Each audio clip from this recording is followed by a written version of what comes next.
fifth deadly one since 2015. Well, former UK Independence Party leader, Fox News contributor Nigel Farage joins us now to weigh in. Good to see you, sir. Good morning. Good morning. Thank you. I wonder, President Trump got a call from President Macron of France before this happened, I believe just hours before it happened, where he was sort of registering his complaint about the president pulling out of the Iran nuclear deal. And the message from the president has been, we've got to get serious about Iran nuclear threat. We got to get serious about the Islamic terror threat around the world. And just hours later, look at this all over again. Yeah, well, here's the point, of course, that the regime there in Tehran, which has been there since 1979, is an extreme, radical, jihadist regime. And they, of course, want to spread their ideology, not just to the Middle East, but across the whole of the world. So, anything that can be done to bring that regime down rather than prop it up must, it seems to me, be the right thing to do. Nigel, inside France, though, you've got over 200 deaths at the hands of ISIS since 2015. What's happening there? Do they have their hands around this at all? Well, look, this particular attack was conducted by somebody who came to France as a child refugee. So, the first thing you have to say is, whilst we want to be compassionate human beings, we have to be careful about who we grant refugee status to, who we let into our countries. But the second point, and here's the really important thing, is he was already on a suspect list. He was on a list of somebody who was a potential danger to the French state. And here's the problem. There are 40,000 people in France on that suspected terrorist or potentially dangerous list. So France has a massive problem because even if you increase and boost security, policing and all the rest of it, how on earth do you follow and monitor 40,000 people? So the one thing we can say with absolute confidence is we will see more of these attacks. Yeah, and it's not just in France. It's right where you are as well. It's right here in New York City as well. The bridge I'm looking at behind you, how recently that attack was, and the knife, the stabbings that have gone on in London. Talk about where you are and just the policies.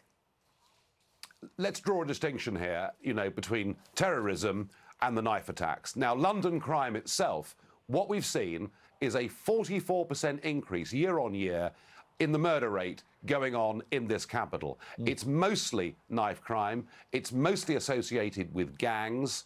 It is mostly black on black crime, although nobody has got the courage to stand up and say that for fear of being thought to be racist. And our police force, which used to, in areas of high crime, carry out stop and search.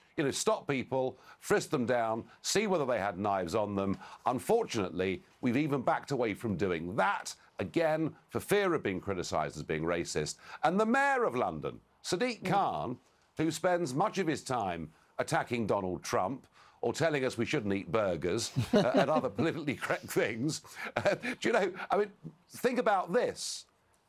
Over 60 people killed in this capital already this year, and the mayor of London has not visited a single one of the crime scenes and has not spoken to any of the families. And I think, frankly, what we've got to do here with crime in London is the police have got to get tougher and the mayor needs to rethink his priorities. Yeah, look at this tweet from the mayor, to your point.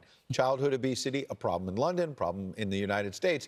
But his tweet, London has one of the highest childhood obesity rates in Europe. 40% of children aged 10 and 11 overweight or obese. As part of a package of measures in this new food strategy, proposing to ban harmful junk food ads from the entire Transport for London network. No more hamburgers than on the subway. No more burgers, right? But he's focused on transit ads for junk food, not on the stabbing deaths.